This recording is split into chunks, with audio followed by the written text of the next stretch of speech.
Muchas gracias, Yulisa. El saludo a nuestros compañeros. Sobre el tema de aplanar la curva, brevemente indicar un par de científicos de Israel, esencialmente, han estado publicando algunos informes en estos días. Uno de ellos me llamó mucho la atención, lo compartía el amigo Herminio Iglesias en su cuenta de Twitter.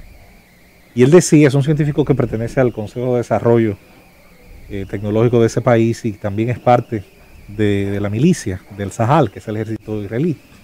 Y él decía algo que a mucha gente podrá parecerle sorprendente, pero vale la pena analizar. Él decía que 70 días después del primer caso en un país, los casos descienden, punto, independientemente del modelo de enfrentamiento del coronavirus. Eso es curioso, es hasta cierto punto confrontativo con la mayor parte del arsenal de políticas que hemos visto, incluso de las que hemos considerado adecuadas, porque si es así, nosotros estaríamos aplanando la curva a finales de mayo. Por ejemplo, él dice que se haga o no se haga, por ejemplo, el mundo se ha dividido en dos estrategias. La estrategia de cuarentena dura, de medidas de control social duras, con enfrentamiento a través de las medidas de los mecanismos de salud de los casos graves. Y la otra, que ha sido donde ha habido medidas más flexibles, pero con alta cantidad de pruebas. Por ejemplo, usted tiene de un lado a Suecia, Japón, Corea del Sur, Taiwán, Singapur, Alemania está a mitad de ambos modelos, pero con muchas pruebas, obviamente. Y usted tiene del otro lado a países que decidieron pues tomar medidas bastante fuertes, restrictivas, tratar de disminuir los niveles de movimiento de la sociedad, y que sin embargo en muchos de esos casos no se evitó de todos modos.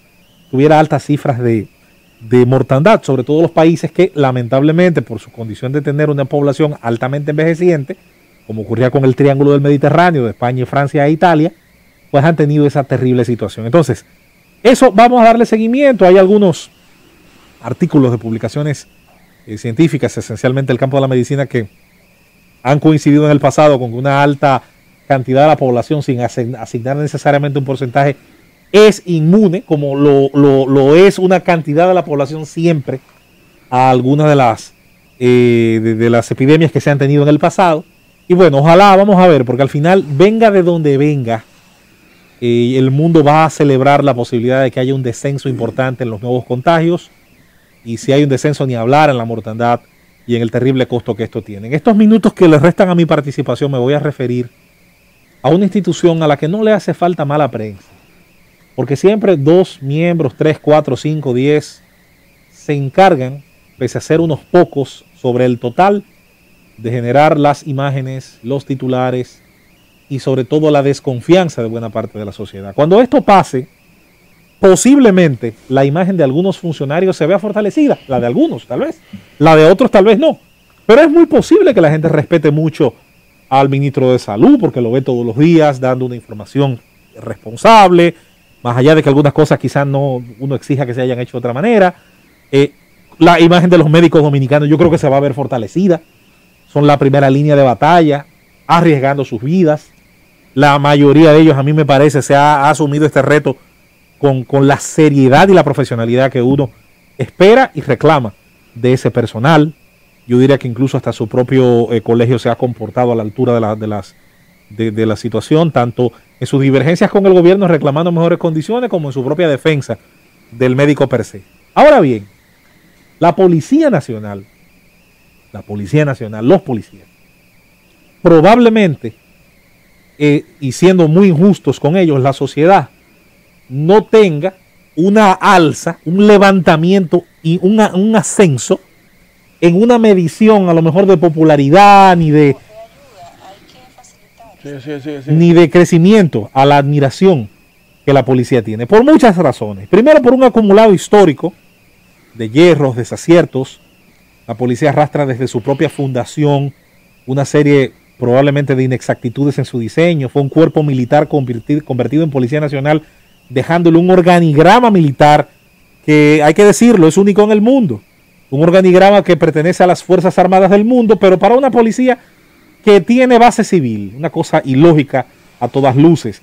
El hecho de que se hizo una policía centralizada, no con carácter municipal, como la mayoría de los países con acierto ha logrado hacer, al menos de carácter incluso hasta provincial, ni siquiera se logró que fuera eso.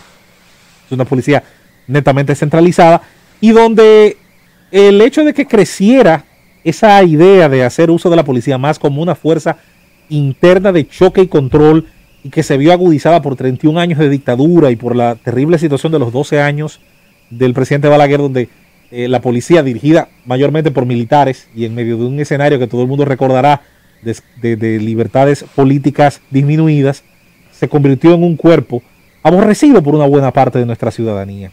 Los tiempos han ido pasando y el legislador ha mirado hacia otro lado. La reforma policial es un nombre que se ha prostituido, se le ha puesto a diversos proyectos de ley que no hacían más que cambiar cosas de por sí insuficientes.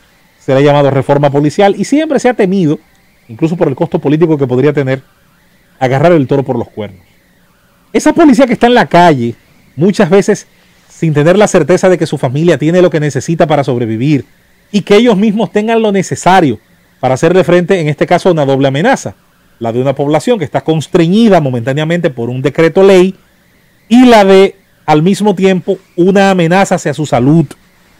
Son más los policías que merecen un aplauso que los que merecen ciertamente hoy el regaño de la población. Sin embargo, aquellos que se ganan el regaño ponen a los demás en una posición muy incómoda, porque nadie va a salir a criticar a un hermano de armas. Es parte del espíritu de esas instituciones. Y sin embargo, yo estoy seguro que son muchos los policías que se encontraron indignante ver lo que pasó con este señor que estaba pidiendo la comida, ver lo que pasó hace unos días con la doñita de la lavadora, ver lo que ha pasado muchas veces en medio de una condición, porque atención a todo esto, la policía en el organigrama constitucional, en el organigrama legal, es un ente auxiliar del Ministerio Público. Lo que la policía haga en materia de arrestos en crimen flagrante o por orden de un juez, por la captura de un prófugo o cualquiera de las condiciones que le llevan a un policía a actuar, debe terminar de alguna manera en un expediente levantado por un Ministerio Público y conocido por un juez en la mayoría de los casos.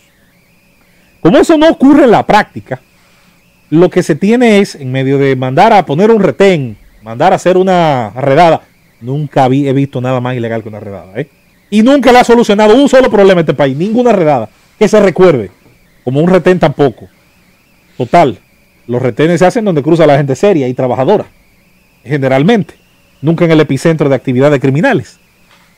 La policía, por lo tanto, sobre todo el policía humilde de abajo, el de rangos todavía ascendentes, el que busca hacer vida y tratar de encontrar el camino al éxito individual y profesional, se encuentra ahora mismo en una situación bastante difícil, porque ve que una parte de la población lo señala, abusadores, esto, lo otro, cuando realmente la mayoría no pueden ser responsabilizados de ese tipo de actitudes. Ahora, ayúdense los unos a los otros.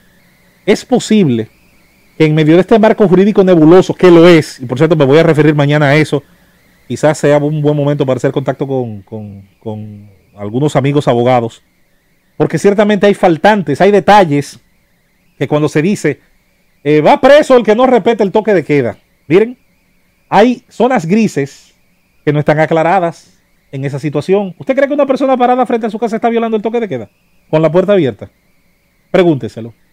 ¿Usted cree que una persona dentro de un residencial cerrado que baje al parqueo, por ejemplo, estaría violentando el toque de queda? Como lo estaría alguien que tenga que considerar una situación de emergencia por la cual debe salir, o un niño, como en estos días veíamos siendo perseguido por dos policías armados, cuando claramente se trataba de un menor de edad.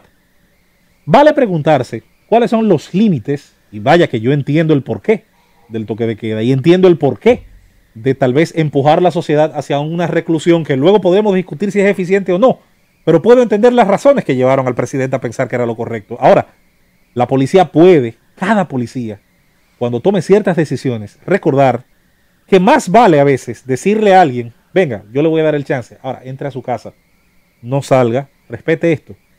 Por Dios, hacer cosas tales como pretender llevarse una lavadora. En ningún sitio del mandato que está relacionado a esto dice que hay que conculcar bienes, y menos llevárselo, cuando muy probablemente la política de los arrestos debería verse como las medidas coercitivas.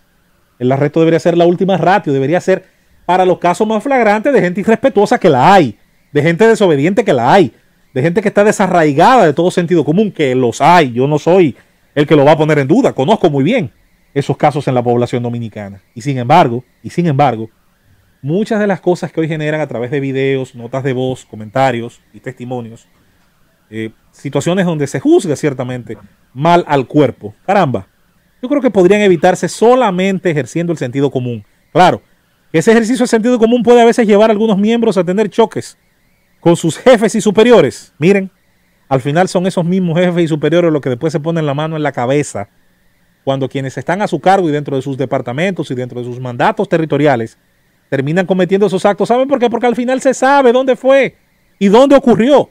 Y esa mella termina también llegando a quienes están más arriba en la pirámide. Vamos a impregnar el servicio de sentido común.